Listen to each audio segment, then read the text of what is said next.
You're sitting in traffic, opening your bank app like it's a horror movie. You got paid 2 days ago, and your balance is already sliding toward zero. You make more than you used to. So why do you still feel broke? This is called lifestyle inflation. And if you don't understand it, you can keep getting raises and still stay stuck. In this video, I'm going to show you exactly how lifestyle inflation quietly eats your income and how to stop it before your raises turn into chains. If you care about building real financial freedom instead of just looking like you're doing well, stick with me. And if this kind of breakdown helps you think differently about money, hit subscribe. This channel is about leverage, not vibes. Because the goal isn't just to make more, it's to build what I call walking away money. Walking away money is the kind of money that gives you options. It lets you walk away from a toxic job, a disrespectful boss, a bad situation. Not rich, freedom rich. Here's the invisible trap. It's not just that your expenses go up when you make more. It's that your brain starts spending future raises before you even get them. You get a raise and your life goes, oh, thank God we can breathe. And instead of using that raise to buy freedom, you use it to buy upgrades. Better car, better apartment, more subscriptions, more convenience. None of these things are evil. This isn't a morality lecture. This is physics. Lifestyle inflation is like gravity. It pulls your money downward into payments. And payments are the opposite of walking away money. Because the more payments you have, the less you can walk away from anything. Now let's stretch this out over time. Imagine this pattern over 5 years. Year 1, you get a raise. You upgrade your car. Year 2, another raise. You upgrade your apartment. Year 3, you're making more than you ever have. On paper, you look successful, but your fixed costs are permanent now. Your lifestyle has expanded to match your income, and suddenly you don't feel richer. You feel trapped at a higher level. That's lifestyle inflation over time. Not dramatic, just quiet. And that's what makes it dangerous. Most people think the solution is simple. I just need to earn more. But what they actually need is fewer financial chains. Because money stress isn't just math. When your income barely covers your obligations, even if those obligations look nice, your brain goes into survival mode. In survival mode, you think in Fridays, not years. You choose relief over strategy. You spend for dopamine because you're tired.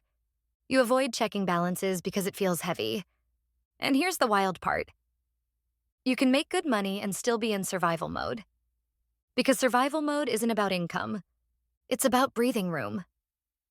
Breathing room is the gap between what you earn and what you owe. Walking away money lives in that gap. When that gap exists, something shifts. You negotiate differently. You rest differently. You don't tolerate nonsense as easily. That's leverage. Now, let's do some painfully honest math. Let's say you get a raise. You're making $400 more per month after tax. That's real money. Now watch what happens. You upgrade your car. Your payment increases by $420. Your raise is gone. Actually, you're negative. And because you're stressed again, you start spending emotionally. So you're not just negative $20, you're negative $200. And you're wondering why you can't get ahead. You can't get ahead because your raise didn't become freedom. It became a bill. Bills don't build walking away money. They build a cage with nicer seats. Now someone might say, isn't this just normal life? Isn't upgrading the point of working harder? Yes. Upgrading is part of growth. But upgrading before you build margin is how people accidentally lock themselves into stress. There's nothing wrong with nicer things. There is something risky about making them permanent before you build flexibility. Let's look at the sneaky one. Subscriptions. It's only $9.99. It's only $14.99. It's only $6.99. Now you have 8 of them. That's about $100 a month. That's $1,200 a year. And here's the part most people don't calculate. It's not just $1,200. It's what $1,200 could have become. Imagine investing $300 a month instead of upgrading your lifestyle every time you get a raise. Over 10 years, at a modest average return, that could grow into tens of thousands of dollars. That's not flashy, but that's 6 months of breathing room. That's leverage. That's the difference between needing your job and negotiating from strength. Freedom compounds quietly, just like lifestyle inflation does. Now let's talk about the big lever: housing. You get a better job, so you get a nicer place. Your rent jumps by $500. That's not just higher rent, that's lower freedom. That $500 could have been an emergency fund. It could have been debt payoff. It could have been investments. It could have been the ability to quit something that's draining you. Instead, it became a countertop. And that countertop is not coming with you when you're burnt out. Wanting nice things isn't the problem. Timing is. Upgrading before you build breathing room is the trap. Here's the identity shift. There are two types of people. Consumers organize their lives around monthly payments. Builders organize their lives around ownership and options. Consumers ask, "Can I afford the monthly payment?" Builders ask, "What is this payment stealing from my future?" "I can afford the payment" is one of the most expensive sentences in the English language. Because maybe you can afford it. But can you afford the stress? The lack of flexibility? The fact that you need your job no matter how it treats you? Now, imagine 5 years from today. One version of you upgraded everything immediately. The other version upgraded freedom first. One version has nicer stuff, but permanent pressure. The other version has options. One version needs their job.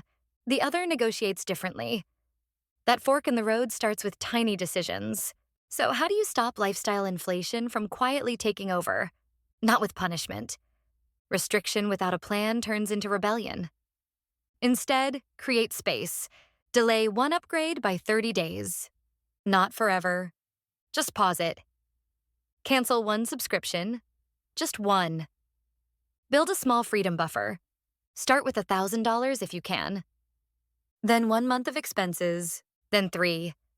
Automate something small toward your future. Even $25 a week changes your identity. And look at your biggest payment and ask yourself a hard question. If I didn't have this payment, what would it unlock? Not what would it buy. What would it unlock? That question changes everything. Now imagine you're back in traffic. You open your bank app. But this time your balance doesn't punch you in the stomach. Because you protected the gap. You reduced the chains. You built breathing room. Not millions. Not overnight. But enough to feel stable. Enough to feel calm. Enough to feel like you're not one emergency away from chaos. You weren't bad with money. You just didn't know the rules. Lifestyle inflation is automatic. But awareness is leverage. So protect the gap. Don't upgrade your life faster than you upgrade your freedom. Build walking away money. Little by little. Chain by chain. Because the goal isn't to look rich. The goal is to be free. And if this hit home, tell me in the comments what your biggest quietly broke expense is right now. No shame. Just awareness. Awareness is where leverage starts. Thanks for watching. See you in the next video.